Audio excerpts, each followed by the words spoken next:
¿Y Luna es comunista también o no? Ah, claro, vale. Bueno, daros las gracias por haber venido en este día tan espléndido. Algunos os habéis tenido ahí la amabilidad de venir. Vamos a presentar unos libros aquí bastante interesantes que no hemos podido introducir en el programa oficial, lamentablemente, pero estamos muy contentos de estar aquí en la Asociación de Vecinos de la Unión, que nos han concedido la oportunidad de estar con vosotros.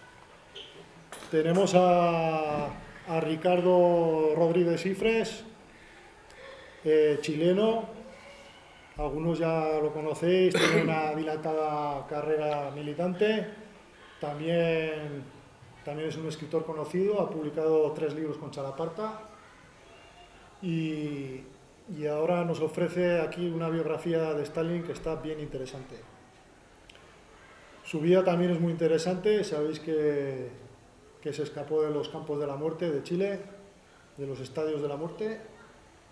Luego estuvo en Centroamérica, vivió la Revolución Nicaragüense, también colaboró con la Revolución Salvadoreña y los últimos 8 años de su vida los ha dedicado a estudiar la figura de Stalin.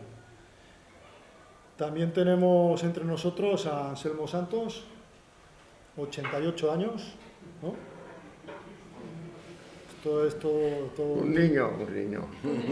Está hecho un chaval, una lucidez ahí tremenda. Uno de los mejores libros en castellano, Stalin el Grande. No es de nuestra editorial, pero nos da igual, porque es un pedazo de libro. Así lo reconocemos. Para mí, uno de los 3 mejores libros escritos en castellano sobre la figura de Stalin. Anselmo lleva 60 años leyendo todo lo que cae en sus manos de Stalin. Lleva como 30 viajando a Moscú, ¿no?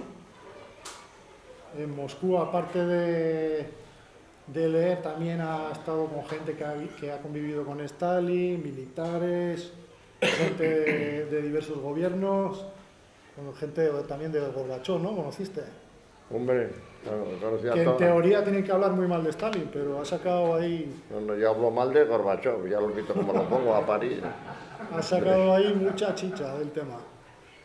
Y bueno, vamos a dar inicio. Esto va a ser una especie de conversación a dos puedes bandas. decir que he sido militar franquista, que no pasa nada. Ha sido militar franquista. Claro. Y queríamos hacer un debate que sea rápido porque no sabemos a qué hora tengan que cerrar aquí. Empezamos tarde, ya algunos ya estaréis cansados. Lo podéis hacer con tranquilidad, que no va mucho tiempo. No me digas eso delante de aquí de... Bueno, a las 8:30 cerramos. Bueno, entonces el formato del debate va a ser un ping-pong entre los dos ahí comentando capítulos de sus libros, pero también poniendo en común sus vivencias y sus estudios sobre la figura de Stalin, ¿no? Igual para empezar, nos gustaría empezar rompiendo el paradigma de Stalin como una persona inculta, como una persona con poca preparación, que no era un intelectual. Entonces tú, Anselmo, creo que sabes que se ha estudiado su biblioteca personal. Igual podríamos empezar por ahí. Como quiera, sí, pero yo creo que por derecho propio tenía que ser el chileno el que empezase, ¿no? ¿Por qué? Yo empezaba por edad, ¿no? Hay que... Bueno, no, aquí hay una cosa, había diferencia enorme entre el libro de Ricardo y el mío. Ricardo estudia la figura de Stalin como un político marxista y yo estudio la figura de Stalin como un hombre de Estado. La diferencia cada vez es enorme. Yo exclusivamente cojo a un personaje que cuando llega al poder, Rusia estaba en la miseria absoluta. La guerra mundial, donde murieron más gente, Murieron 5 millones de rusos. La guerra civil murieron 7 millones de rusos. Datos que yo sepa, porque Ricardo pone más. Pero bueno, y después... Después hubo 4 guerras más que dice el Domenico Lo Zurdo. Claro, claro. Que después de la guerra civil Claro, hasta claro. la Segunda Guerra Mundial hubo 4 guerras. Claro, porque era tal la miseria en la que había quedado el pueblo. Bueno, la guerra civil fue absolutamente una salvajada de un calibre de un lado y de otro. Hay que intentar ser objetivo. Para haceros una idea, cuando los blancos cogían a un rojo, lo metían vivo en las calderas de una locomotora. O sea, así ha sido una barbaridad esa guerra. Hay un libro muy interesante sobre la guerra civil, yo lo tengo en inglés, y luego es que se te pone la carne de gallina. Entonces, él, ¿hasta qué punto estaría en la miseria el país que Lenin tuvo que acudir al Occidente para alimentar a su pueblo? Tuvo que pedir ayuda internacional, porque se moría la gente, no había nada de nada. Se habían cargado todo, en tanta guerra y tanta cosa, se habían cargado todo lo que había que hacer. Entonces este hombre coge ese país en la miseria y fijaros cómo lo dejó, ¿sabes? Entonces él, con esa obsesión que tenía por la cultura, a la gente le dio formación, la música era obligatoria en las escuelas, el ajedrez era obligatorio en las escuelas. En plena guerra mundial construyó 34 palacios gigantescos para música y para danza, entre ellos el de Novosibirsk, que es el palacio de ópera más grande del mundo, más grande que la Scala de Milán. Una cosa impresionante, solo ver aquel escenario y la maquinaria que hay detrás. No. Entonces, claro, a mí lo que me llamó la atención de Stalin fue eso, la capacidad para hacer tanta cosa. O sea, para educar al pueblo, para reconstruir el país. Claro, hemos tenido que luchar contra opiniones muy negativas sobre la colectivización y sobre la industrialización y sobre las purgas, y etcétera, etcétera. Pero yo prefiero, de verdad, dejarle la palabra otros 5 minutos a Ricardo, y después me parece que lo mejor es que ustedes pregunten. Es mucho más divertido que ustedes pregunten y no le importa meterse conmigo, ¿eh? No pueden meter, con este señor no, ¿eh? Que ellos no se pueden meter, ¿eh? Porque este es un santo y a los santos no hay que meterse con ellos. Gracias, gracias. Bueno, hablar de Stalin no es fácil. No es fácil hablar de un hombre que asumió la dirección de un país gigantesco,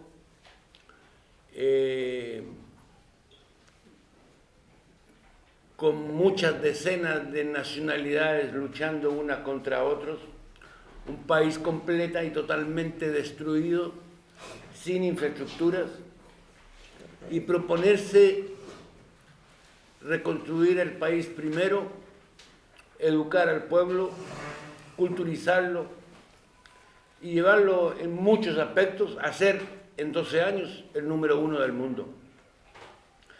Esa es una hazaña nunca vista en la historia.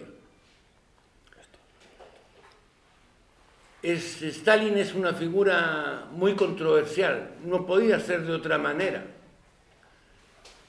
Solamente, yo creo, un hombre de unas capacidades y de unas visiones impresionantes, absolutamente fuera de lo común, hubiese podido concretar todo lo que concretó Stalin.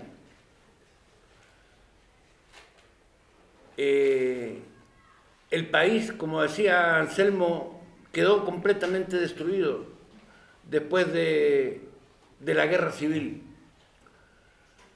Que las cifras de los muertos de la guerra civil pues fluctúan entre 10 millones, 15 millones, 7 millones. Pues nunca nadie se va a poner de acuerdo en las cifras, porque la extensión de ese país y muy difícil hacer un recuento.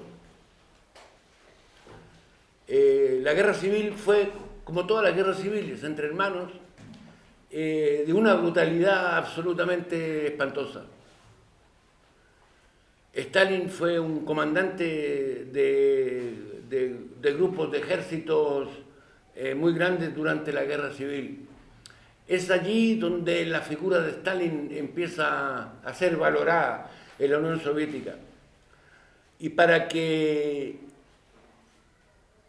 un caucasiano, un georgiano, llegase a esa posición en un país como Rusia, era una cosa también insólita. Después, el famoso autor italiano Domenico Lo Zurdo dice que después de la guerra civil, en Rusia hubieron 4 guerras. La guerra por la colectivización, la guerra por la industrialización, la guerra al interior del partido. Era una posición que empezó a remontarse a partir de los planes de Stalin, considerados imposibles de llevar a cabo por muchos sectores al interior del Partido Comunista y por sectores de mucha influencia que estaban al margen del Partido Comunista, pero que tenían un tremendo poder. Yo creo que todo lo que hizo Stalin fue, 1, necesario y 2, legítimo, dentro de las condiciones que vivían ahí. Naturalmente que las medidas que tomó Stalin hoy día no se podrían tomar, quizás en ningún país. Muy difícil. Pero en esa época el contexto era completa y totalmente diferente. La capacidad de trabajo de Stalin era una cosa también asombrosa. Era un hombre que trabajaba unas 18 o 20 horas diarias, en horarios insólitos también. Se iba a la cama Stalin a las 6, a las 7 de la mañana, dormía hasta 9, 10 de la mañana y de ahí nuevamente al trabajo. Durante la guerra, esa situación llegó a ser insoportable para muchos de sus asistentes principales y muchos de sus generales. No resistían el trabajo a que los sometía Stalin y no había otra alternativa. Con los nazis encima, con los nazis ocupando un tercio completo del país, los japoneses amenazando, realmente todas las medidas que tomó Stalin durante la guerra fueron legítimas y fueron muy necesarias. Fueron medidas apoyadas por todo el mundo, por los que mandaban en el mundo, Churchill y Roosevelt. Se nos olvida, pero Churchill también tomó medidas severas en Inglaterra para combatir el fascismo. También en Estados Unidos, Roosevelt metió a todos los japoneses en campos de concentración y ahí estuvieron algunos hasta los años 50. Nadie dice nada de esos campos donde fueron confinados los japoneses.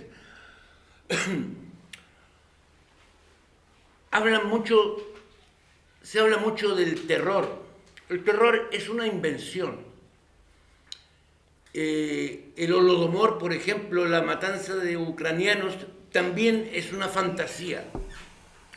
Nunca existió. A mí me ha realmente sorprendido mucho, no solo las mentiras en los libros, el nivel de mentiras. Porque yo que he leído bastante historia, pues yo sé que mienten en los textos. Un 5%, un 10%, un 15%. Pero en lo que se refiere a Stalin, esas mentiras llegan a un 90, a un 95%. Pero no solamente las mentiras y las falsedades, sino que las ocultaciones ocultan la realidad. Muchos se preguntarán, pero es que asistentes de Stalin como Nikita Khrushchev se volvieron contra él. Era lógico que Nikita Khrushchev se volviese contra Stalin. Durante el gobierno de Stalin, el hijo de Nikita Khrushchev, Leonid, el mayor de ellos, que era piloto de guerra, desertó en su avión, aterrizó su avión en un aeropuerto controlado por los nazis, se entregó a los nazis y estuvo durante bastante tiempo haciendo declaraciones y poniéndose al servicio de los nazis. Hoy, a pesar de que pues, se han abierto un montón de archivos secretos y esa información se ha conocido en Occidente, sabemos qué fue realmente lo que sucedió.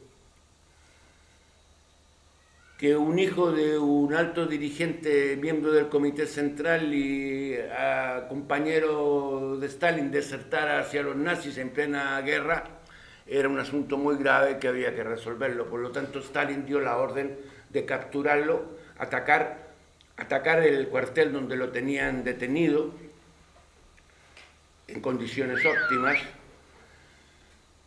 y llevarlo a Moscú para que fuese juzgado por los tribunales militares, porque él era un militar. A él se le comprobó absolutamente todo. Y en eso no hay ninguna mácula de inventos ni de nada. El propio Nikita Khrushchev se arrodilló ante Stalin, que Stalin lo regañó y le dijo que se levantara, que cómo era posible que estuviese arrodillado, para que Stalin intercediera ante el buró político para que no llevase a efecto la sentencia de un tribunal por fusilamiento. Todos los papeles del juicio y toda la historia del hijo principal de Nikita Khrushchev han desaparecido. Lo único que queda sobre esa historia fueron los testigos que vivieron esa época. El hijo de Leonid Khrushchev fue juzgado, condenado y llevado a un bosque en las afueras de Moscú para ser ejecutado. Y allí fue fusilado. El fusilamiento lo presenciaron mucha gente del ejército que todavía está viva y que hoy día pues, pueden hablar. En realidad,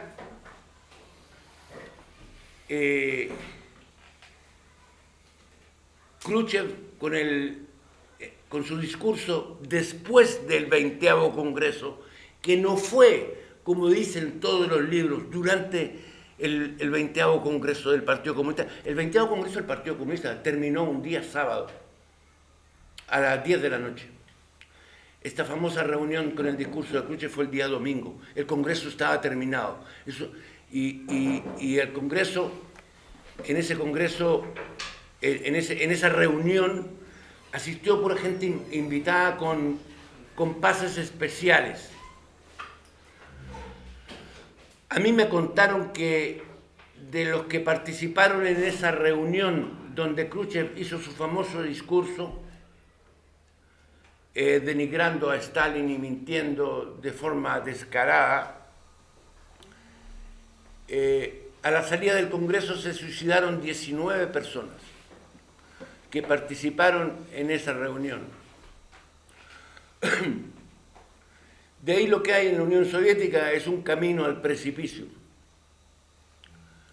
En eso, mi opinión personal es que Stalin falló lamentablemente en preparar un equipo de recambio de altura que continuase con el desarrollo del socialismo.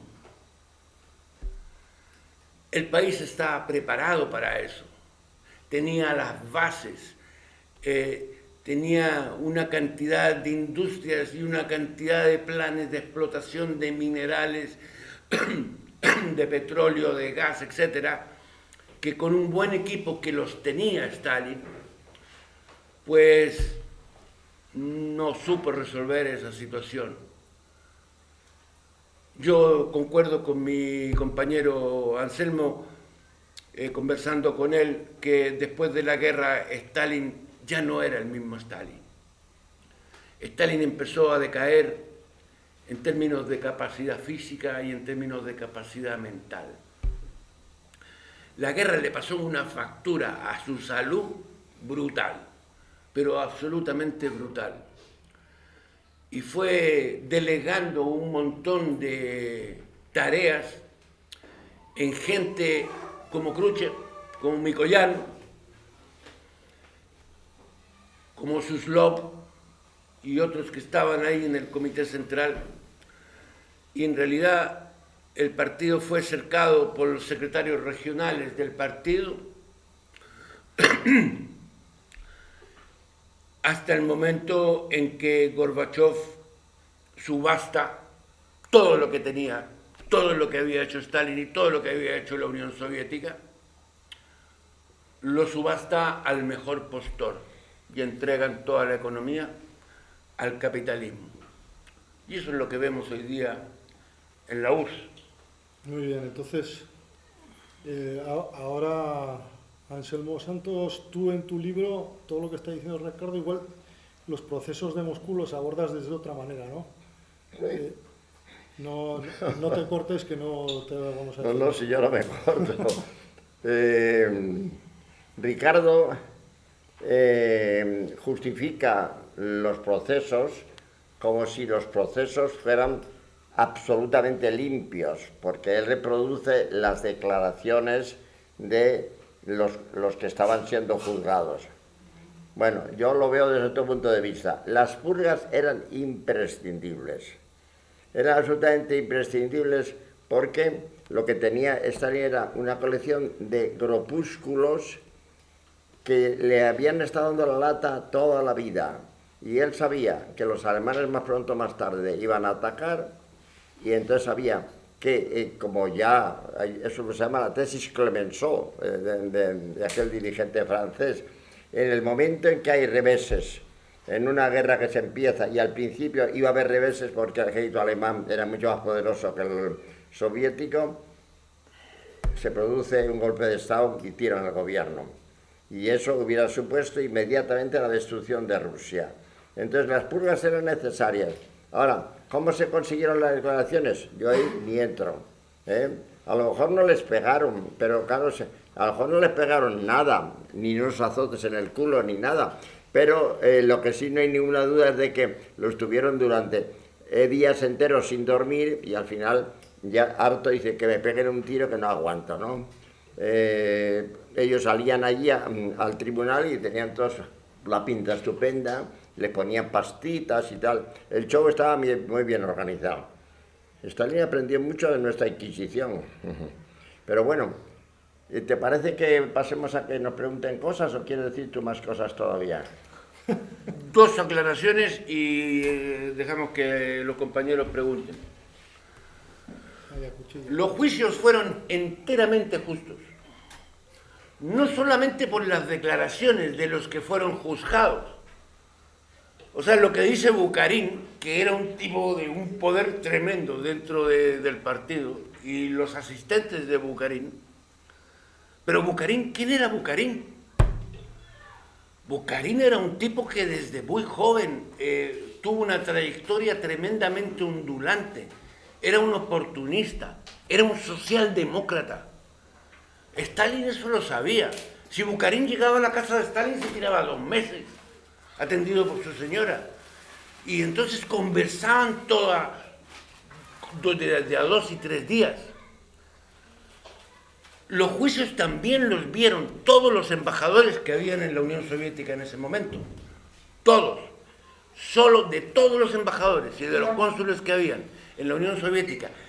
Todos, absolutamente todos, menos uno, que era un embajador de no me acuerdo qué país, dijo que los juicios no eran justos. Todos los otros embajadores y los otros cónsules dijeron que los juicios reunían todas las condiciones de cualquier juicio en cualquier país del mundo. Tuvieron sus derechos. Que de repente Stalin pues se le pasó la mano. Pues sí, sí. Pues sí, pero también hay gente que dice hoy que a Stalin se quedó corto. Y hay que escucharlos porque lo que está pasando, lo que pasó después en la Unión Soviética, demuestra que Stalin se quedó corto. Porque, ¿por qué siguió Khrushchev ahí? ¿De dónde sale Yeltsin? Del partido. ¿De dónde sale Gorbachev? Del partido. ¿De dónde sale Brezhnev? Del partido. ¿De dónde sale Kosygin? Del partido. ¿Y esos por qué no los fusilaron a ellos? Una revolución no es un paseo, no es un picnic. Es un proceso muy complejo, muy violento, sobre todo ese.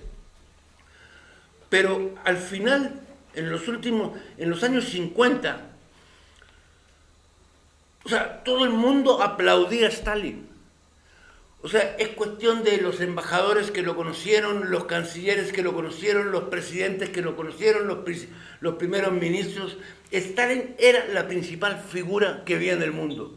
Y era comunista, y era marxista. Por lo tanto, pues había que liquidarlo.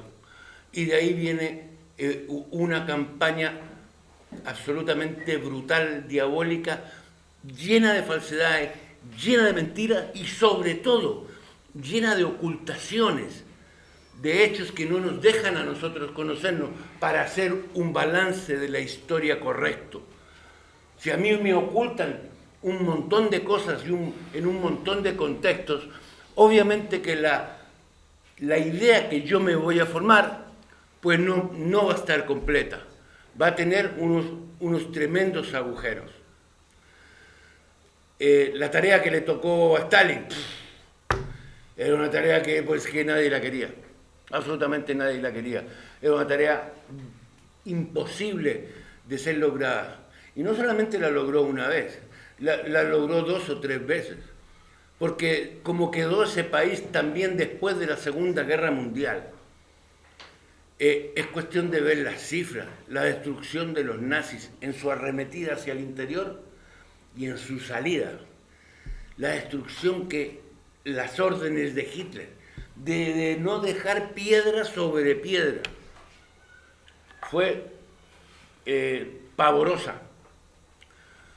En 1948 todavía habían tarjetas de racionamiento en Alemania, en Inglaterra y en Francia. En la Unión Soviética las rompieron. En 1948, 3 años después de terminar la guerra, se levantó Rusia de nuevo, la Unión Soviética.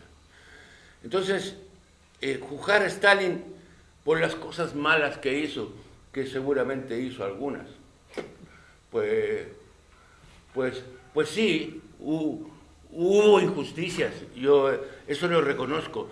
Quizás mandaron fusilar gente que no deberían, pero responsabilidades de Stalin sobre eso, ninguna, pero ninguna.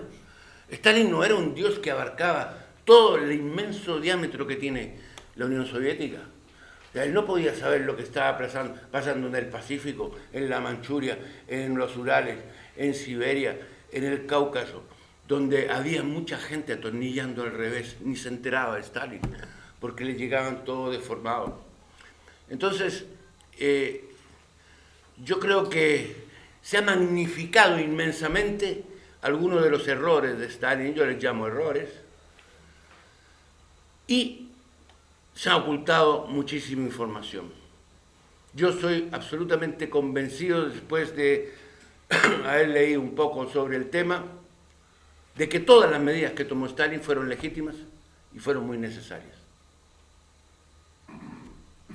Vale. Cuando queráis preguntar... Venga, preguntando. Anselmo, Ricardo, ¿cómo es posible que un hombre de su procedencia, de su contexto, digamos, periférico dentro de lo que era Rusia, pues se llegue a convertir en el hombre de Estado que fue y tenga la visión para construir el socialismo en un solo país en base a esa percepción de que evidentemente la revolución en otros países pues había fracasado? O sea, seguir defendiendo la revolución permanente en los años después de de la guerra civil, pues era prácticamente, bueno, pues darse un tiempo que la Unión Soviética no se podía permitir porque, como ha dicho Ricardo, pues es que las condiciones, digamos, de las potencias, digamos, imperialistas no les van a permitir, y mucho menos los nazis les van a permitir cuando aparecen ya en el 33. ¿Cómo es posible que se llegue a que una persona, digamos, llegue a constituirse en ese magnánimo hombre digamos, que lo abarcaba todo? Porque... Claro, fundamentalmente es porque por el talento natural, es decir, es un hombre fuera de serie, de los que puede que salga uno en cada siglo, ¿no? Porque tenía tal curiosidad por las cosas, había leído tantísimo y que sabía de sobra lo que había que hacer. Entonces, si yo disiento algo del amigo Ricardo, es que él era implacable. No sé dónde he leído yo que el hombre de Estado tiene dos sustancias, la sustancia y la consustancia. Una es, evidentemente, que sabe lo que hay que hacer. Y la consustancia es que para poder hacerlo se tiene que llevar por delante lo que tenga que llevarse.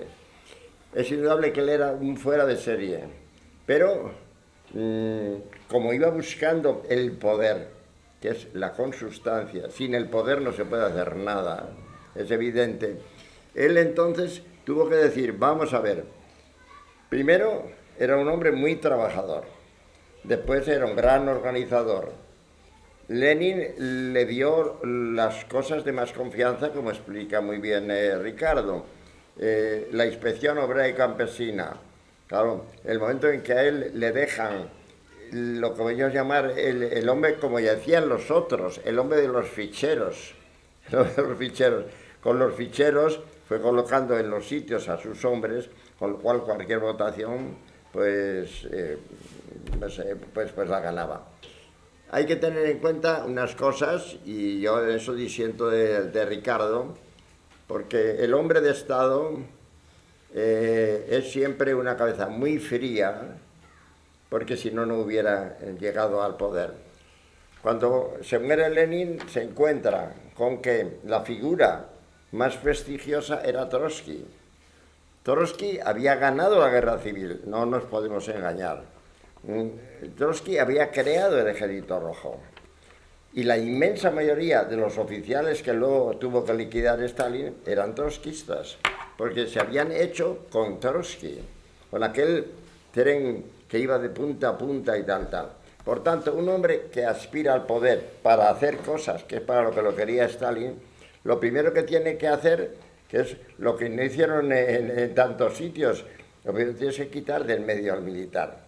Tú no puedes de ninguna manera correr el riesgo de que den un golpe de Estado. Por lo tanto, primer enemigo a batir, Trotsky. Yo eso en las primeras páginas del libro lo cuento, es el proceso, lo llamo el mago del poder. Primero hay que ir a por Trotsky. Para ir a por Trotsky, para que Trotsky abandone el ejército, hay que aliarse con quien sea, y se alía con Zinoviev y con Kamenev. Cuando, por la presión y por la rabia de darse cuenta de que lo arrinconaban, y por miles de cosas más, y por una enfermedad que se le producía en Moscú y que a mí no niego que podía estar siendo envenenado, porque Stalin tenía tu toxicólogo que ha muerto en la cama el año 62 y que es el maestro de todos los que tiene ahora con el polonio el señor Putin. Entonces no tendría nada de particular que cuando estaba en Moscú tenía unas grandes dolencias de estómago, se marchaba al Mar Negro y ya está. Entonces, bueno, primero se liquida a Trotsky, o sea, se lo quita del medio, y a continuación ya le sobran Kamenev y eso es un encaje de bolillos. El como durante 2 años le deja a Zinoviev que presente el tal, y de repente ella dice, ahora ya no te necesito, fuera. Tú pierdes el jefe del partido en Leningrado, luego el otro era el jefe del partido en Moscú, los va arrinconando poco a poco y se va haciendo con el poder. pero eso cuando llega al poder es el año 28. Claro, entonces, ¿por qué viene, de qué viene realmente? O sea, ahí se mezclan dos cosas. Por un lado, que es efectivamente él para llegar al poder tiene que quitarse a la gente que tiene alrededor, que pueden dar un golpe de Estado. Pero hay una cosa que es la más importante de todas. Él, que era un hombre muy inteligente, se da cuenta, lo que acabas de decir tú, que no había ninguna posibilidad de una revolución en Europa, que ya se habían cargado a Rosa Luxemburgo y al otro, que no había nada que hacer. Y es cuando él dice, nosotros podemos hacer el socialismo en un solo país. Eso era una aberración para los marxistas, con los centros de la revolución permanente, una aberración. Y lo hizo al hacer eso, fue crearse enemigos. Entonces, si a eso le unes que sabe que va a atacar algún día a Alemania, no le queda más remedio que liquidar a todas las no podía dejar que hubiera facciones de ningún tipo. Y ese es el origen de las purgas. La colectivización hay sobre ello montones de estudios. Imaginaros, 25 millones de parcelas individuales. ¿Cómo hubieran podido alimentar a un ejército de 7 o de 8 millones de hombres? Mandando jarros a recogerle a los campesinos los excedentes, unos saquitos de trigo, hubiera sido imposible. Hubieran perdido la guerra si no hacen la colectivización. Y eso tiene que quedar absolutamente claro. Ahora, a eso hay que añadirle otra cosa. La colectivización suponía, y en eso no estaba equivocado Bukharin, la explotación del campesino, que es lo mismo que hicieron en Inglaterra. Si tú no haces acumulación de capital, ¿de qué dónde lo puedes sacar? Explotando al campesino, porque necesitaban forzosamente divisas para crear una industria de guerra. Y es que no tenía otra solución. Entonces, claro, él lo que era, tenía clarísimo lo que había que hacer. Y entonces, ahí sí que se puede aplicar el fin justifica los medios. Porque luego, sobre las purgas, ha habido, digo, sobre los campos de concentración, ha habido exageraciones, bueno, de calibre inmenso, ¿eh? O sea, el Salamov con todo ese asunto de los ratos de Colima.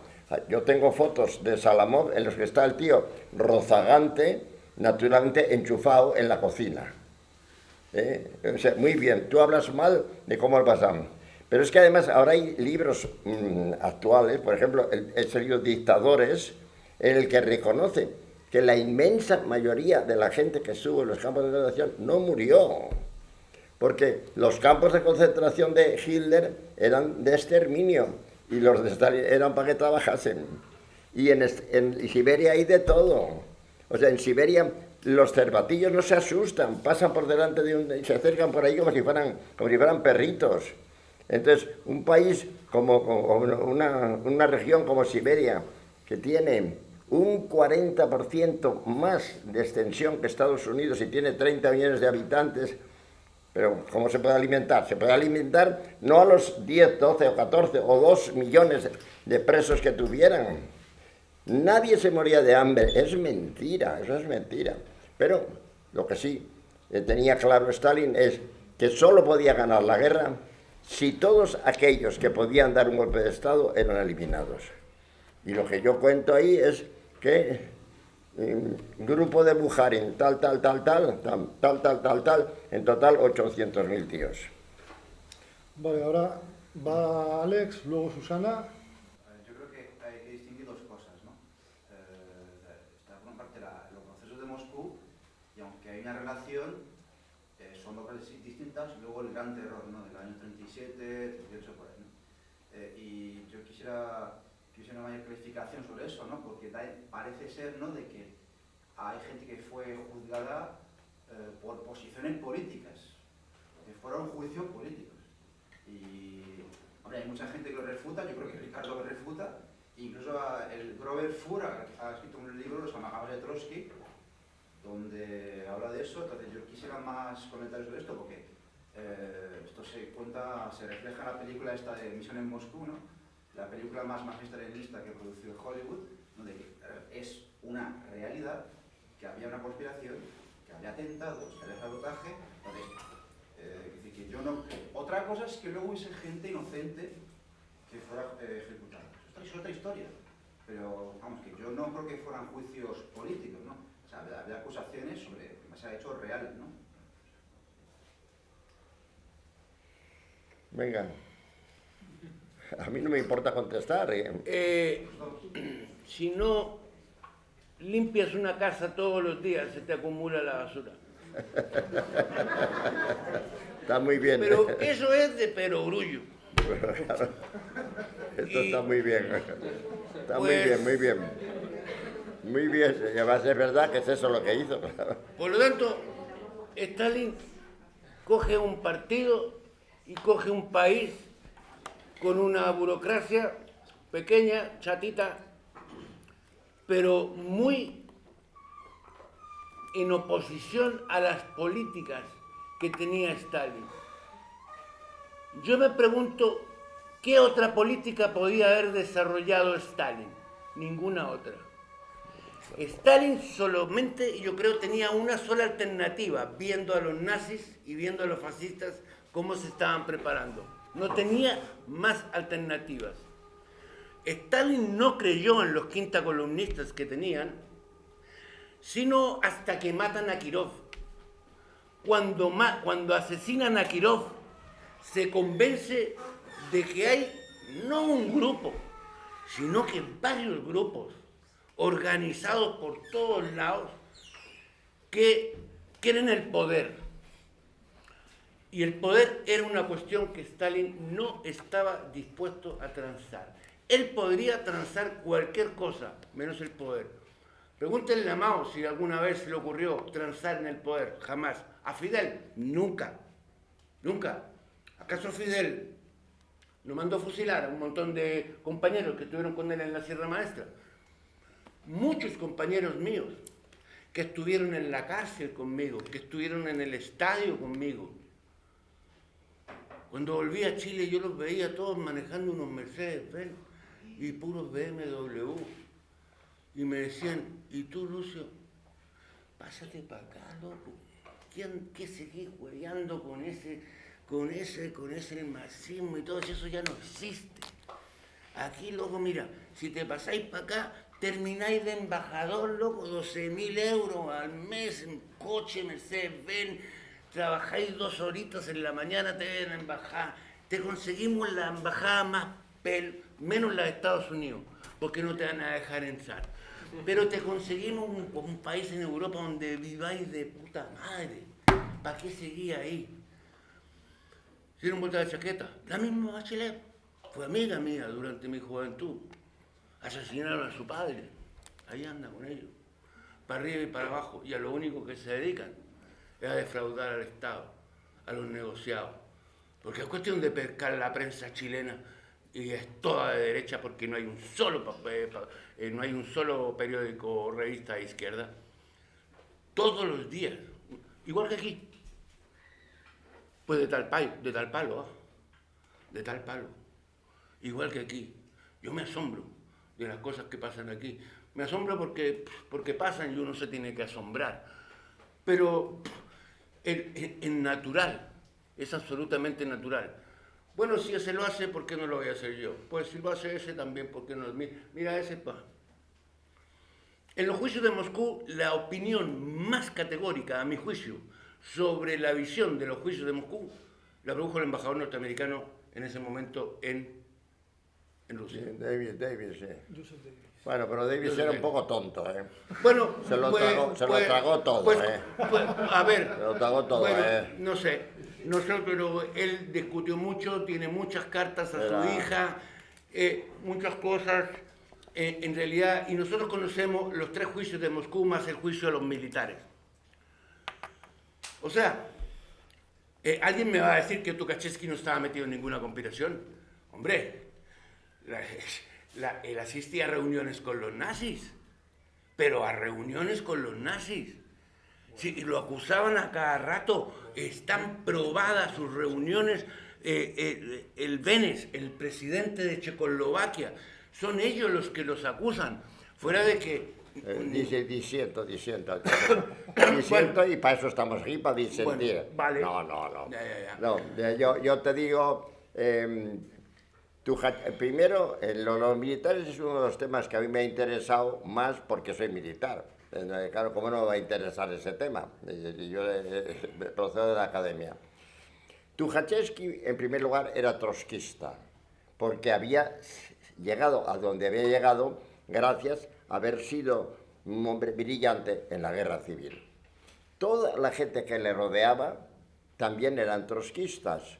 Todos esos generales que había alrededor de Tucholsky eran trotskistas porque procedían, es decir, como aquí la mayor parte del ejército sigue siendo franquista, porque ¿dónde han hecho carrera? Pues con Franco, pues ahí están. Entonces, ¿qué sucedía? A eso se unía otra cosa. El riesgo latente de que den un golpe de Estado está ahí, pero a eso se unía otra cosa. Es que eran unos incapaces, que eso la gente, hemos tardado años en saberlo. Nunca hubiera podido uno de los generales que se cargó Stalin manejar 1 millón de hombres como un Koniev, como un Rokossovski o como un Zhukov. Porque él, 3 años antes de hacer la purga de Tucholsky, habría creado la Escuela de Estado Mayor, a donde iba la gente brillante a dedo. Stemenko, concretamente, estaba destinado cómodamente, recién casado, en una guarnición provinciana. Y dijeron, usted a la mejor ha estado yo no quiero ir. Dice, no es que no quieras ir, es que ha dicho Stalin que vayas. Y luego, cuando terminó, como era un tío brillante, lo encierran en el Estado Mayor y dice, yo quiero mandar tropas, tú aquí. Y allí aguantó toda la guerra, ¿no? Entonces, los demás eran africanistas, lo que nosotros llamamos africanistas.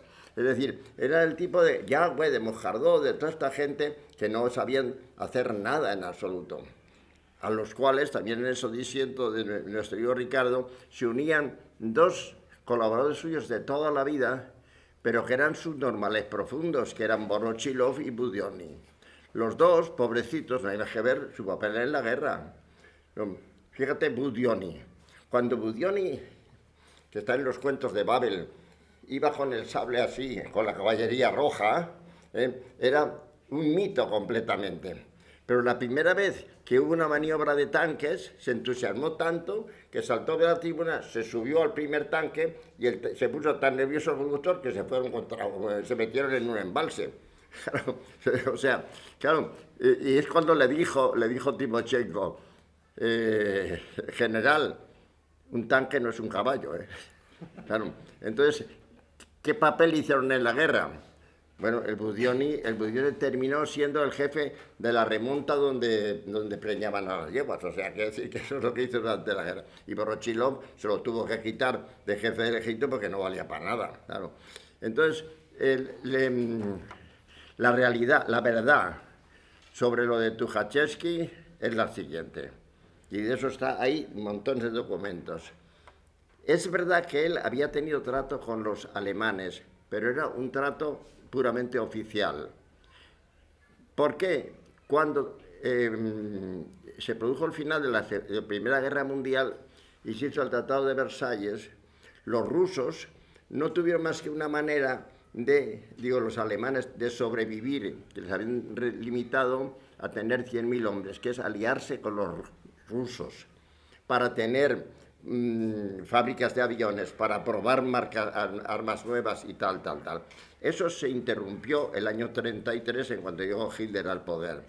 Entonces él había tenido relación, al ser el jefe de Estado Mayor, había tenido relación y todo esto. Pero Stalin, y no nos podemos engañar, lo que hizo es en contra de lo que dicen la mayoría de los libros. Fue él el que creó todos los papeles que le hizo tragar a Himmler, y Hitler se lo presentó a Hitler y dijeron, ¿qué hacemos? Y Hitler dijo, déjame que lo piense el fin de semana. ¿Nos lo cargamos o no nos lo cargamos? Y al final Hitler dijo, sí, de hacerle que le lleguen a Stalin estos papeles que habían creado la KGB, que había creado él. Eso es una de las operaciones, al margen, olvidémonos de la moral. O sea, como es una obra verdaderamente de arte, porque esos papeles los recibe Benes y Benes se los pasa a Stalin. Y Benes Stalin, era el presidente de Checoslovaquia. y Benes con esos papeles en la mano, pues entra en juicio y se los carga.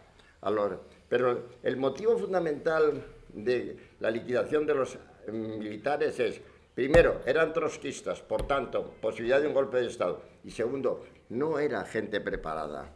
No era la gente que ha hecho carrera con el sable y con los caballos y en la guerra civil y tal. Eso, entonces, adelante. Venga, otro. Venga. Bueno, voy a salir del tema de las figuras históricas. Quiero hablar, me corrigen. Yo he leído que hubo una disparidad de criterio entre Lenin y Stalin en la Constitución de 1924 que redactó Stalin. Me lo he estado fijando porque, para hablar de la realidad concreta de hoy, ¿no? Entonces, en el título 2 de la Constitución se habla del tema de la autodeterminación. Y entonces, Lenin impone su idea, que es la idea de decir que son libres todas las repúblicas, para irse y para entrar, pero bueno, que tenían que estar de acuerdo todas las repúblicas. Y lo que quería Stalin no era eso, ¿no? Era que no, bueno, ahora lo profundizará. Entonces yo sé que justamente en eso se basaron para romper la Unión Soviética, en esa posibilidad de que tenían de cada república podía autodeterminarse. Esa es una parte de la pregunta. La segunda parte de la pregunta es que yo estuve leyendo también que en el año 1925, es decir, un año después de esta Constitución, el fundador de Esquerra Republicana, que es Francesc Macià, fue acompañado del secretario del PC de entonces, que era Bullejos, 1925, y Stalin no lo recibió porque no le veía definición ideológica a ese tema, ¿no? Al tema del planteamiento que quería hacer Macià. Sí lo recibió Trotsky, Bukharin y Zinoviev. Entonces, bueno, esa información yo tengo, quería ver si la podían ver ese tema de la Constitución y la forma de Stalin. Claro, son dos visiones, lo que hemos dicho antes. Una es la visión del poder.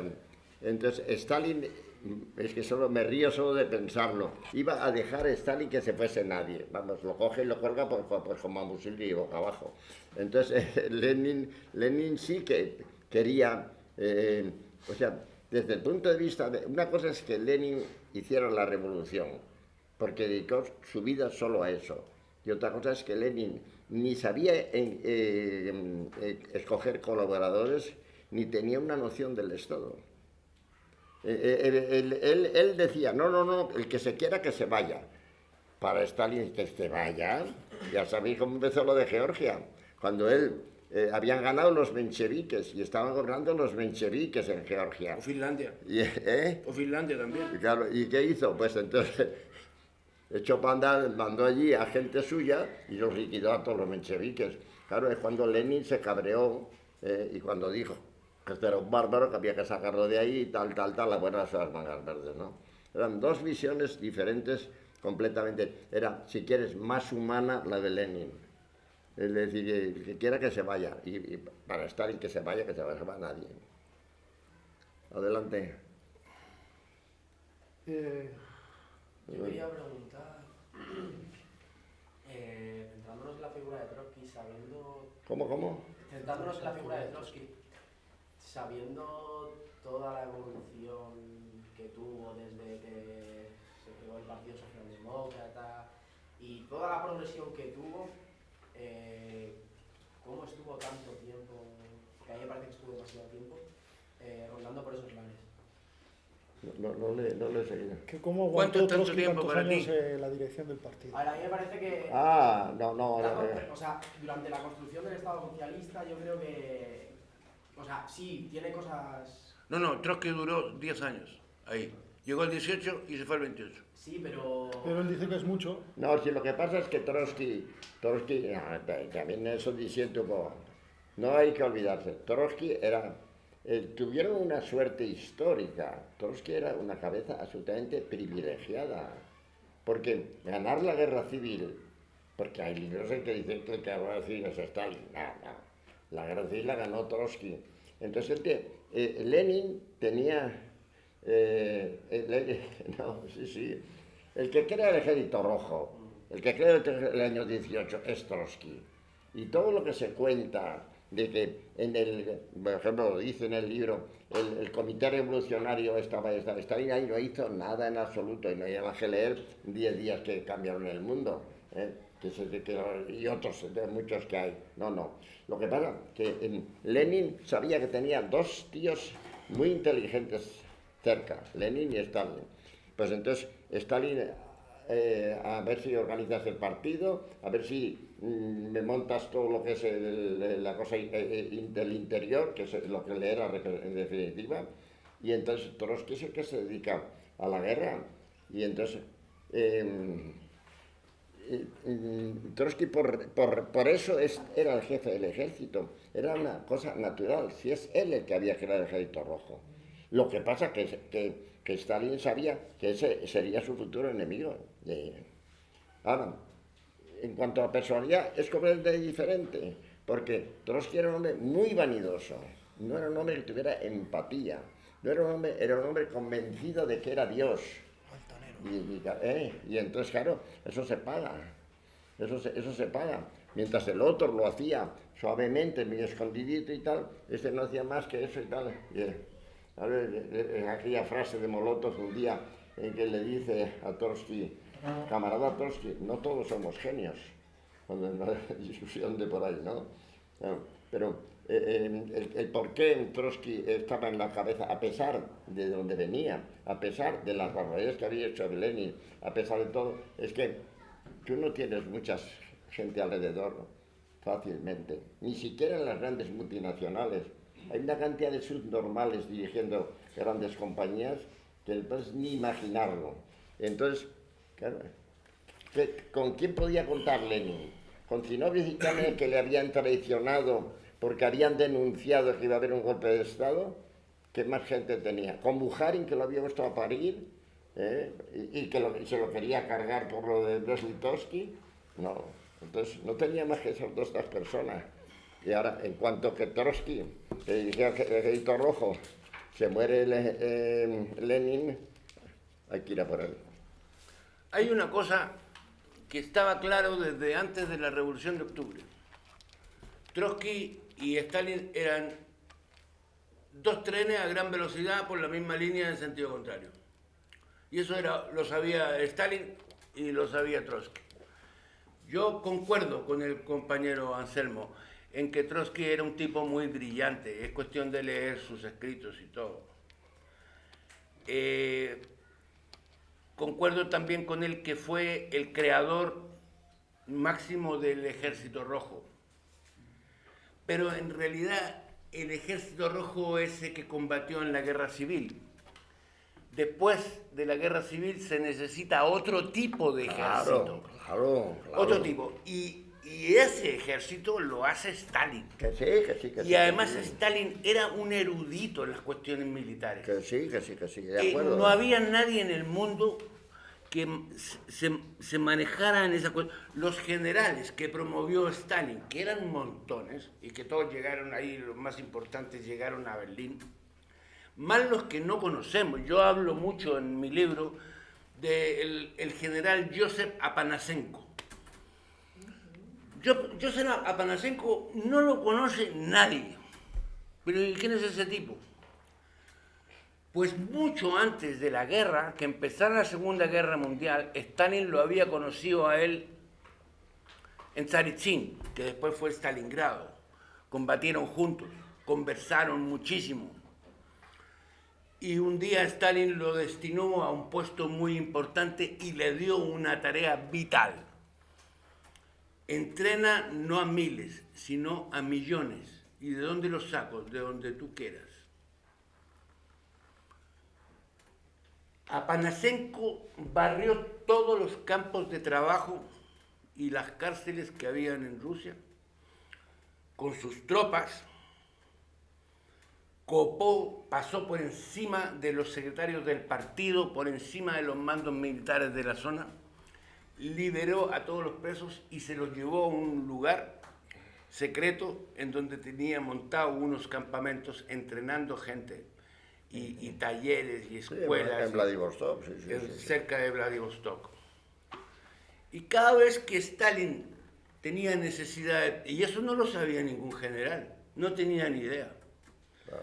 O sea, muchos generales pensaban que Stalin se había cargado a Panasenko porque a Panasenko de la noche a la mañana desapareció el mapa, pero estaba en Vladivostok, pues a 5.000 kilómetros de Moscú. Cuando Stalin necesitó gente en el cerco de Moscú, a Panasenko, mira, necesito 600.000, bumba, venga, toma.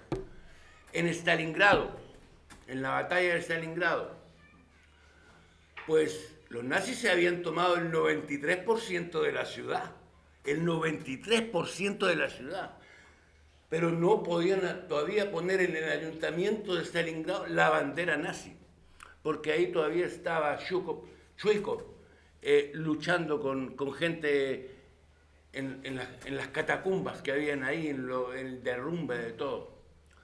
Pues, ¿qué hizo Stalin? Llamó a Panasenko mandó otros 700.000, que los tenía súper entrenados, con temperaturas de 40 grados bajo cero, llegaron con sus uniformes todos forrados de piel, con buenas botas, con buenas armas, bien entrenados, le hicieron unas bolsas al general, después mariscal von Paulius, y los metieron a todos en una trampa, y todos a caminar a Siberia. Pues el gran terror, así, yo creo que esa es una cifra que no refleja. Yo creo que si tú preguntas a la gente común y corriente en Moscú, en Leningrado, en Stalingrado, en todos lados, gran terror les parece pues un vocablo que no refleja la realidad. La gente no se da cuenta de lo que estaba pasando. ¿Que Stalin defendía el poder? Pues sí. Con Tukhachevsky, con todos los generales, que tampoco fueron muchos.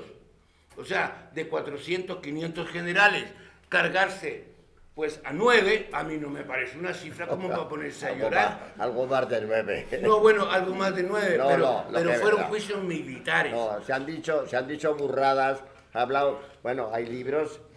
no. Bueno, hay libros que dicen que Stalin mató... 20.000, 30.000, bueno, tal. No, Solzhenitsyn dice que Stalin mató a 110 millones de personas, sí, en circunstancias que eran 140. O sea, y la gente va por ahí creyendo en una cosa así. O sea, cuestión así. El mismo Solzhenitsyn. O sea, ¿cómo es posible que un tipo como él siga vivo? Siguió vivo después de Stalin. Siguió vivo. Era un traidor, era pronazi, era fascista, era adorador de los zares. Eso era como Rocco Varela, una cosa así. O sea, era un tipo peligrosísimo. Pues Stalin no le dio ni siquiera una cachetada. Es más, cuando lo encontraron ya reiteradamente haciendo propaganda en favor de los nazis en las trincheras soviéticas, en el Ejército Rojo, y lo arrestaron y lo juzgaron y lo condenaron a un campo de trabajo, Stalin estaba totalmente enterado de esto. En el campo de trabajo a Solzhenitsyn le dio cáncer en el estómago. ¿Saben lo que pasó? Pues lo sacó del campo de trabajo, se lo llevó a Moscú, lo operaron, lo dejaron vivito y coleando y entero, rebosante de salud, y lo devolvieron al campo de trabajo. Y en el campo de trabajo todos dicen que vivía como un rey. Y después escribe un libro que es Los Gulags. O sea, es que no se sostiene. Bueno, te interrumpo un poco, solo para hablar de este pájaro. Pero ese pájaro, pues, mira, yo no sé cómo es posible, y después lo expulsan de la Unión Soviética y se dedica por todo el mundo a desprestigiar a la Unión Soviética y a contar puras mentiras, y se hace multimillonario. Sí. No, este pájaro lo que le pasó es lo siguiente. Él escribe una carta a un amigo en el que criticaba algunas cosas, pues que por siempre falta en un ejército, que no llegaba al correo, que el cura no estaba allí o lo que fuese, ¿no? Cualquier cosa de ese tipo. Y entonces lo engancharon. Pero él declaró que era físico nuclear. Era matemático, nada más. Claro, y se lo creyeron. Y entonces Stalin a los sabios los tenía, lo que llamaban ellos, las prisiones académicas, para que trabajasen. Entonces nunca pisó un campo, él no ha cogido nunca una pala para levantar una de tal, sino que todavía lo tal. Y luego para ser lo que es un traidor. Pero bueno, Todos los generales soviéticos dicen que han leído el libro, que es una fábula, el archipiélago Gulag. Son puras mentiras, son puras mentiras. Y lo dicen los mismos generales que ni siquiera eran estalinistas. Sí, que sí, que sí. Venga, otro. Venga. ¿Quién era? Te toca, venga. A ver, soy el que toca. Bueno, yo les quiero mi opinión. Y bueno, así me lo comentó la compañera. No, era simplemente una cosa técnica que no le para un momentito para salir y para que no le cortara a él la pregunta formal, ¿vale? Se está grabando la charla. No, di. No, di que estabas hablando, dilo. Bueno, ya que yo, entonces, ahí tengo dos preguntas. La primera son principalmente para Seno también, aunque Ricardo si quieres también, por dos cosas que has dicho. A mí, cuando has contado un poco todos los movimientos que hace Stalin para evitar o quitarse de mérito los que podían dar un golpe de Estado, yo por temas del centenario de la Revolución he estado leyéndome las actas de los congresos del PECUR y entonces yo me encontré con cosas como, por ejemplo, que al Comité Central lo elegían todos los militantes del partido a un hombre un voto.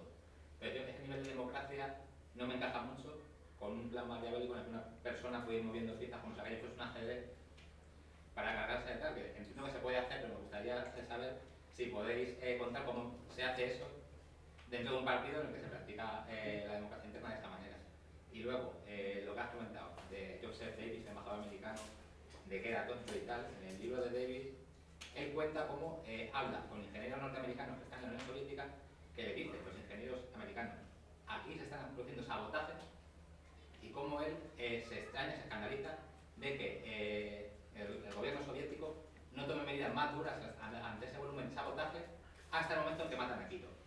Entonces yo no sé si Davis, que era uno de los pocos diplomáticos occidentales que se dio cuenta de lo que eran los nazis antes de empezar la guerra, era tonto, si todos los ingenieros que también denunciaban eso eran tontos también. No, son dos cosas diferentes. Una, es evidente que había sabotajes, pero esos son anteriores a las purgas generales, cuando se hacen los juicios de los saboteadores. No se puede industrializar un país sin traer grandes managers. Y entonces están ahí los libros sobre la creación de Magnitogorsk y tal, son ingenieros americanos. Entonces es evidente que toda esta gente no quería que triunfase la Revolución Soviética. Entonces ahí sí, para mí en ese momento ha habido juicios y yo llego a creer que esos juicios sí han sido correctos. Ahora, el motivo fundamental de las purgas es la amenaza que era total y constante de que Alemania atacase, y él sabía que solo se ganaría la guerra si tiene a un pueblo unido, como se unieron absolutamente, porque esa es una de las habilidades de Stalin, ser capaz de unir a gente de tal origen tan distinto, y todos juntos en las trincheras, igual estaban los uzbecos que los otros de tal, todos ahí. Entonces, las purgas tienen fundamentalmente un motivo, y es: no puedo aceptar que aquí haya pequeños grupúsculos, pequeños o grandes.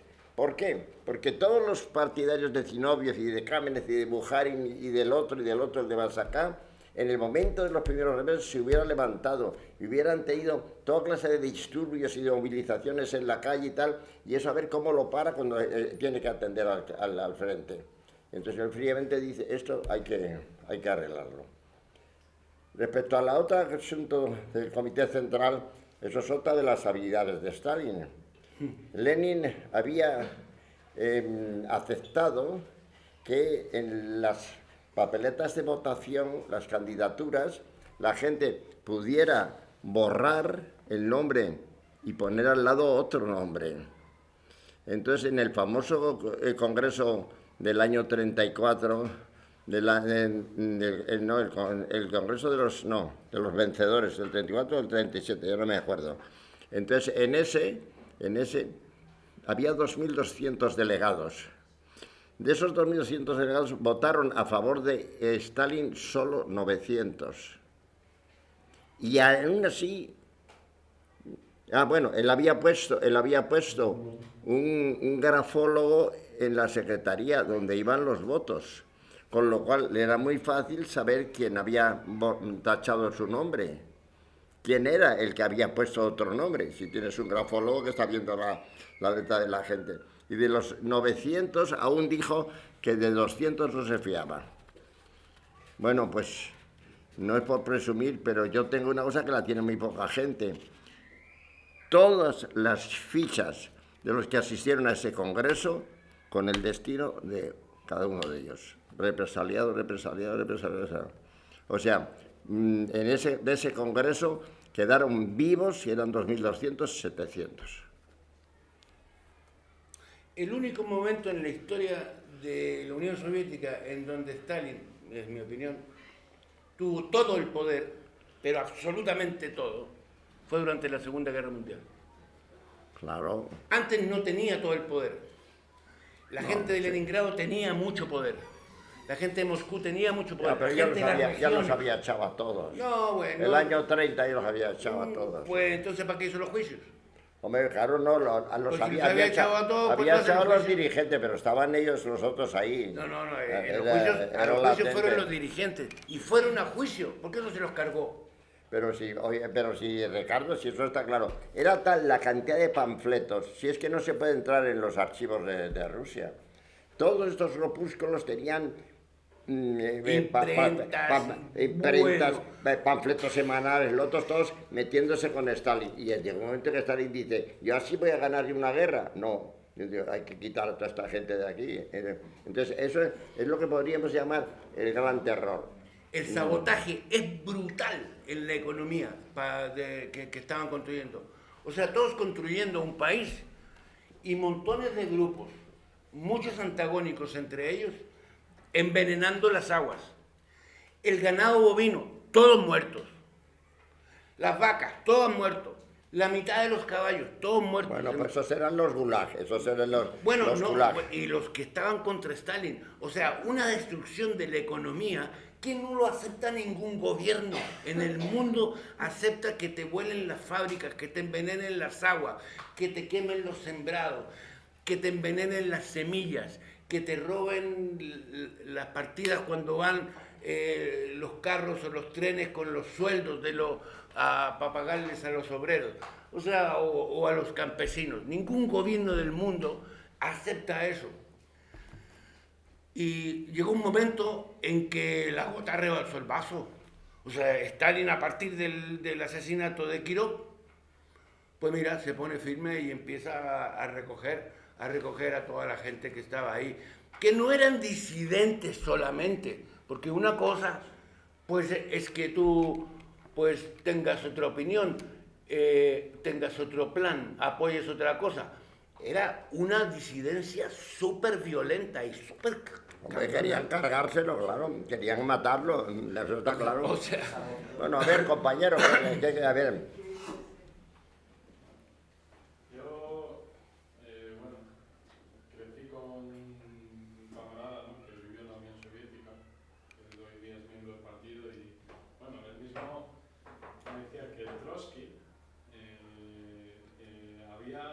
había sido nombrado para el ejército. En principio, Lenin, él abole el ejército, el servicio militar, pero cuando ve lo que se le viene, establece el servicio militar obligatorio. Como Trotsky era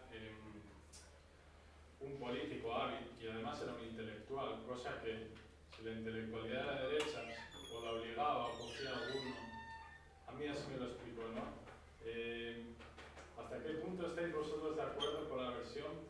Porque es verdad que Trotsky era un agitador, pero cuando ya estaban los ejércitos en Siberia de Kolchak y Denikin, que eran dos nobles, casi acabados, Trotsky manda las tropas para otro lado. Llega un momento que el mismo Lenin destituye a Trotsky, porque incluso formó un montón de debates dentro de la guerra. ¿Cómo veis esa historia vosotros dos? Bueno, no solamente el instituye a Trotsky en ese momento, también lo instituye después en Brest-Litov. En Brest-Litov, Trotsky no acepta las directivas del gobierno y es el principal delegado del gobierno en las conversaciones de paz. Se supone que si a ti te mandan a negociar una paz, pues tienes que negociar la paz y no ponerte a forjar otra guerra. Trotsky mandó muchísimos generales zaristas recalcitrantes a ayudarle a Stalin en Stalingrado. ¿Qué hizo Stalin? Los fusiló a todos. O sea, una vez que los vio en acción, vaya ayuda, que el método está, pero es una guerra civil muy violenta. Y o eres tú o soy yo. Entonces, Trotsky puso el grito en el cielo porque se había cargado a 10 generales, los metió en un bote ahí sobre el Volga, y cuando estaba en la mitad del Volga, ¡bumba!, cañonazo. Se fueron todos, pero eran todos. A ver, ¿qué pasó en Rusia con el ejército ruso? ¿Qué pasó? Tú eres militar, defiendes mucho a los militares. ¿Qué pasó ¿qué pasó con el ejército ruso? Con los generales. Unos se fueron del país, se robaron todo lo que pusieron, todo lo que estaba ahí, y se fueron a Estados Unidos, a Canadá, a París, a Checoslovaquia, a Italia. Se fueron para todos lados, un montón, o sea, estamos hablando de varios cientos. Ese fue un grupo. Otro grupo siguió peleando adentro, pero por el zar. Los que mandaban el ejército blanco eran todos generales zaristas, se quedaron a pelear. Y a otros les dijeron, tú, tranquilo, pásate a los rojos, te esperas ahí, te camuflas ahí, y cuando llegue el momento te llamamos. Tukhachevsky y toda la gente estaba en ese plan. No, pero... Esa es mi opinión. Tukhachevsky era pues, la fiesta que existía a Tukhachevsky le ponía. Y cuando le ponía se iba de lengua. Como casi todos los que le ponen, se van de lengua. Y entonces lo pillaron a Tukhachevsky muchas veces. Que Stalin fabricó esos papeles, se los entregó a los checoslovacos. Me permito también disentir, no. No, yo no estoy de acuerdo con eso. Mira, ahí está la historia de los generales, lo que hicieron. Este grupo y este grupo. Tukhachevsky tenía el problema de la mayor parte de los militares. Es decir, él tiene una visión del mundo muy corta, es la suya de su... Entonces, además de eso, era un parlachín. Y además de eso, él sabía que el enemigo era Alemania y se metía donde no se tenía que meter. Porque estaba siempre, él y todos los demás generales que luego se cargó Stalin, estaban constantemente sacando en sus programas, en las órdenes del día, de los cuarteles, hay que ser fuertes y tal y cual, templando el acero. Hay que templar el acero porque tenemos ahí el enemigo que es Alemania. Y Stalin se daba cuenta que no podía pactar con los demócratas y que al final tendría que pactar con Alemania. ¿Y qué es lo que le dijo un día Molotov? Ahí tengo un grupito de generales que se meten donde no les llaman, tengo que acabar con ellos. Eso es histórico. Es decir, y por otra parte, con respecto a los generales que utilizó Trotsky, pues es un problema que pasó en la Revolución Francesa. ¿Cómo arreglas el que gente que sabes que es del otro lado está a tu servicio? Poniendo los comisarios. Eso es un invento de los franceses, no es un invento de Stalin. Tú tienes el comisario que te está diciendo si son o no son. Ahora, en eso Stalin era mucho más intransigente, se fiaba mucho menos de ellos. Y entonces, en esa guerra civil tan feroz, cuando estaba precisamente él en lo que luego fue Stalingrado, pues ahí hizo lo que acaba de decir Ricardo. Dijo, bueno, se acabó, la vamos a ganar por cojones, hablando mal y pronto. Aquí a esto me los liquido a todos, ¿eh? Y en cuanto a lo de Trotsky, pues yo ya solo os digo una cosa. A mí los intelectuales no me gustan nada. No hay ningún intelectual que haya valido nunca para nada en la política. O sea, aquí tenemos ahora mismo los opositores esos que han hecho tantas oposiciones, mira cómo están intentando resolver el problema catalán. Son unos bestias. Entonces, el intelectual, voy a poner un ejemplo, Herrero de Miñón. Herrero de Miñón es un tío de una gran cultura, pertenece a 40 academias y tal igual. Políticamente, ¿qué ha hecho? Hacer faenas, nada más que hacer faenas. Entonces, el intelectual no vale para la política, no vale por exceso de sabiduría. Yo tengo un amigo íntimo que es un pez gordo y además un tío que sabe la tira y que ha hecho 60 carreras y que es catedrático de 40 sitios. Ese tío hasta hace 4 días me estaba diciendo que lo de Cataluña se iba a disolver como un azucarillo. ¿En qué está pensando el tío? Eso es el intelectual. O sea, hay que desconfiar un poco de los opositores, aunque algunos de vosotros habéis hecho oposiciones de lo que sea, ¿eh? Entonces, Trotsky tiene ese fallo. Trotsky es el intelectual puro metido. Cuando va a Brest-Litovsky, se le ocurre una chorrada de tal calibre, como es decir, ni paz ni guerra. Pero idiota, claro, como le decías, pero como idiota. Si tú dices ni paz ni guerra, ¿qué van a hacer los alemanes? Atacar, que es lo que hicieron, atacar, y se quedaron con Ucrania y con tal. Y al final tuvieron que firmar. Y Bukharin, que cuando se firma quería echar a Lenin, matar a Lenin. Cuando se firma él nunca aceptó que él estuvo de acuerdo con matarlo y que él supo. Él aceptó pero tomarlo preso a él, a Stalin y a... No, él quería destituir a Lenin porque había firmado lo de Brest-Litovsky. O sea, Bukharin que quiso destituir a Lenin. Pero son los intelectuales. Pero ya tenía un antecedente en el partido pero no pasa desapercibido. Ese es el defecto del intelectual, Ricardo, el defecto del intelectual. No, bueno, no sé. O sea, yo... El político es otra cosa. Valgan las diferencias, es mucho más político el Suárez, siendo un tío sin ninguna cultura, que todos los demás tíos que han tenido alrededor. Hay cantidad de gente, y no digamos lo que tenemos ahora. Bueno, ¿qué más había por ahí que quería preguntar cosas? Vamos, que hace mucho calor. Venga, tú, venga. Dime. Simplemente se habla mucho aquí de las cifras de la represión de Stalin desde los 110 millones y el origen es este tal William Randolph Hearst, nazi gringo que en contacto con los ideológicos. Quiero decir, la lectura viene de ahí, luego se retroalimenta, se alimenta con el propio Trotsky y hasta llegar a, hay más un individuo que en la época de Gorbachev fue un tal Víctor Zenkov y otros 2 colaboradores, Yugin y no sé quién es el otro, que el KGB tenía el vicio de ajustarlo todo, parece ser que entonces ahí está la cifra. La represión de estos papeles, o sea, el informe de estos papeles están ahí al alcance de cualquiera, lo que pasa que para no desdecirse de todas las mentiras que se han estado contando durante todos estos tiempos por tantísima gente, pues Víctor Zenkov no lo conoce nadie y sus colaboradores. Entonces, hablan de 1.800.000, de los cuales 800.000 fueron los fusilados. 760.000 son las cifras oficiales. Exactamente. Son las cifras oficiales. En eso estamos de acuerdo. 760.000 760.000 miembros del partido. No.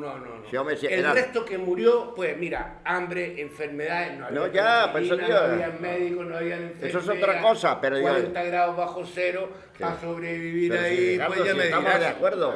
Estamos de acuerdo. Yo estoy hablando del 36, el 37 y el 38, cuando Stalin sabe que va a haber una guerra, que la tiene encima y entonces quiere quitarse todos los posibles enemigos. Entonces ahí está registrado. Stalin sabe que iba a haber una guerra mucho antes en el libro. Claro que lo sabía. La organización Oseo-Bajin. Pero claro que lo sabía, pero claro que lo sabía, hombre. Parte en 1920. Y el nuevo, lo que tú has dicho, y el nuevo ejército que él crea. Él dice, pero los tontos pensaban, con las milicias nos defendemos de todo. ¿Qué coño con las milicias? Necesitamos unos ejércitos modernos y hay que saber manejar grandes unidades con aviones, con tanques, con lo otro, con tal. Y entonces esa partida la gana él desde el principio. Para eso crea la Escuela de Estado Mayor. Pero morir, por así decirlo, represión, no son más. Los demás, lo que decís, han muerto de hambre, han muerto de lo que sea, han muerto en la guerra. Si no hubiera estado Stalin al mando de la Unión Soviética hubiese perdido la guerra. Hombre, claro. Absolutamente. Y eso, pues, pero eso ya lo sabe. El tamaño del Titanic. La hubiese perdido. Cualquier otro que hubiera dirigido. Ricardo, que eso lo saben hoy día los rusos. Pero eso los rusos, que los rusos hacen encuestas y sale el hombre más importante de la historia de Rusia, el señor Stalin. Y de la historia. Claro. Perdón, y de la historia. O sea, yo creo que no hay ningún tipo más importante en la historia que Stalin. Hombre, de la historia... De la historia, o sea, dime otro que haya hecho todo lo que hizo Stalin. Ninguno. No hay ninguno. Imagínate pues, la Virgen de Fátima, por ejemplo. No. Una cosa para Ricardo, es que, a ver, no cabe duda de que, bueno, ningún dirigente es perfecto. Estamos de acuerdo que era un señor implacable, frío. Yo creo que el mayor criterio para juzgar a un revolucionario es si es justo.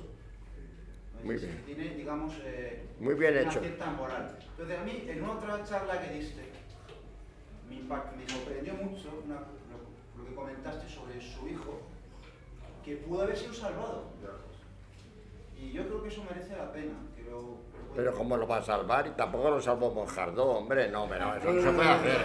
Pero Stalin le dice, ¿cómo voy a cambiar ofrecieron yo? muchas veces Pero a ¿cómo voy a Stalin, cambiar yo un capitán por un mariscal? Incluso patrullas españolas que andaban cerca del lugar y que sabían dónde estaba Yakov, el hijo de Stalin, pues, ¿qué iba a decir el pueblo soviético? Que él se encarga... No.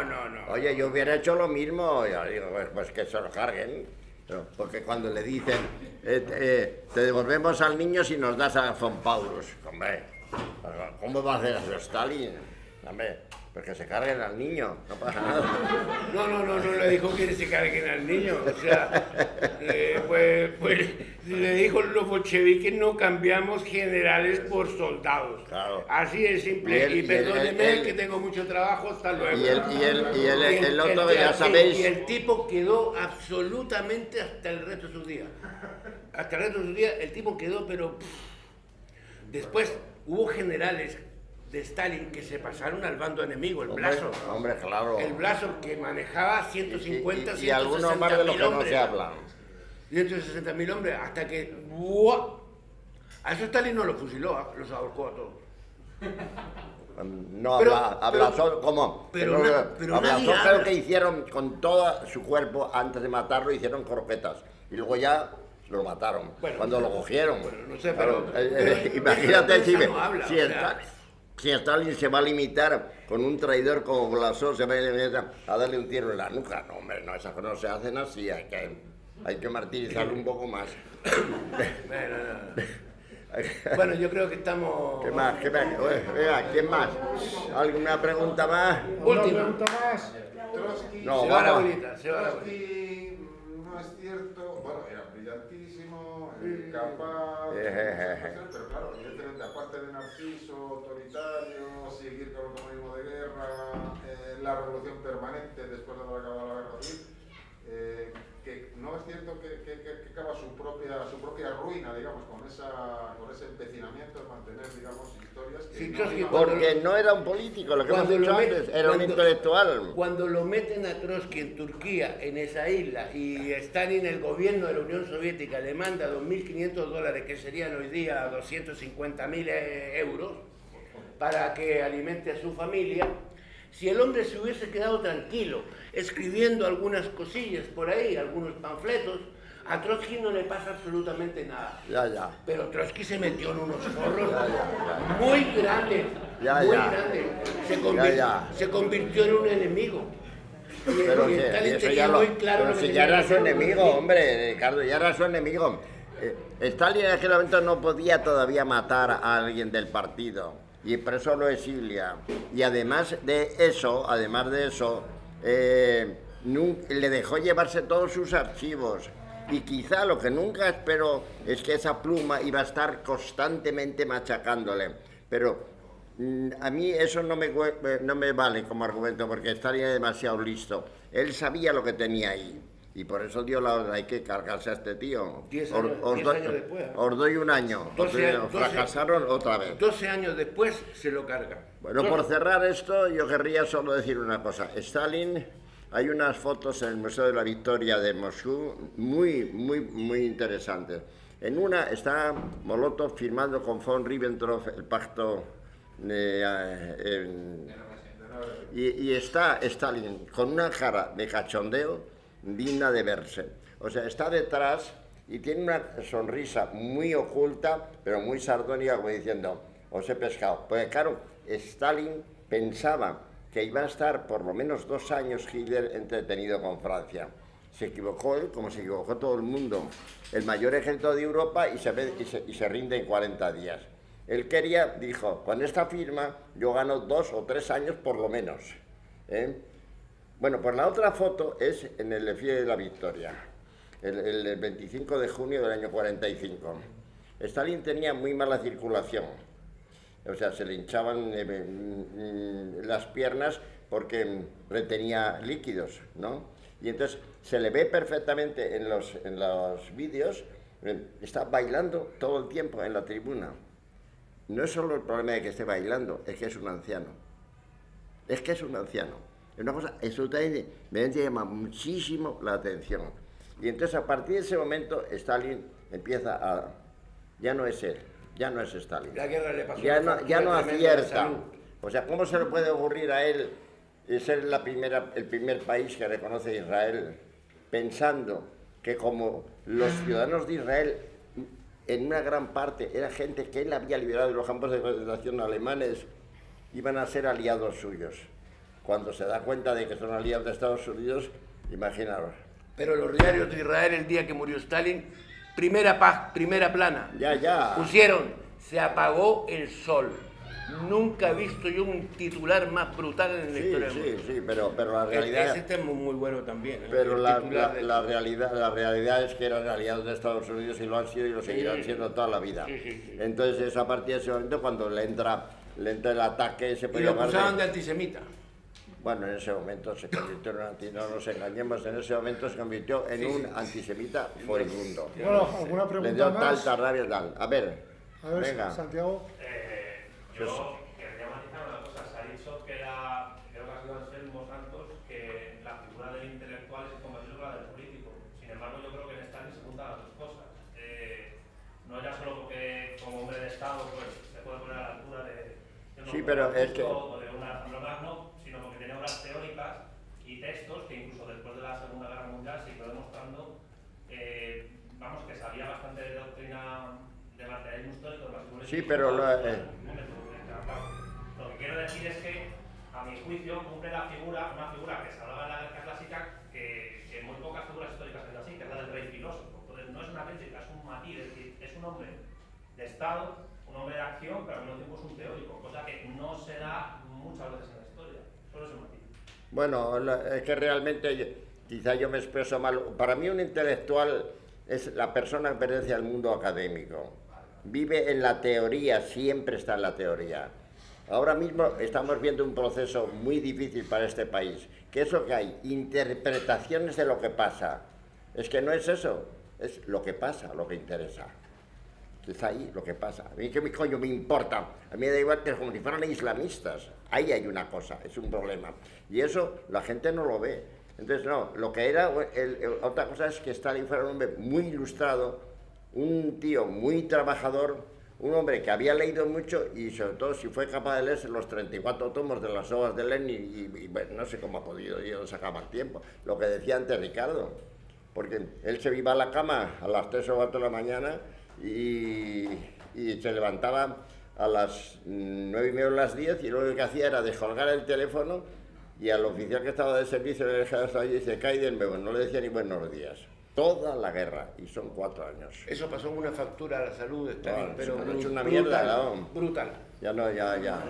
Bueno, damos por terminada ya la charla. Os recordamos que mañana a las 11 en este mismo sitio nos visita Ela Rule de la Asociación Stalin de Londres y a las 12:30 estará Maite Campillo presentando su libro sobre su hermano que fue dirigente del FRAP. También os recordamos que tenemos los libros de Anselmo y de Ricardo a vuestra disposición. El de Stalin el Grande de Anselmo lo tenemos a 20 euros y los 2 tomos de Ricardo a 35. Y también os recordamos que tenemos un stand en la fiesta del PC. Nada más, damos por finalizada la charla. Muchas gracias.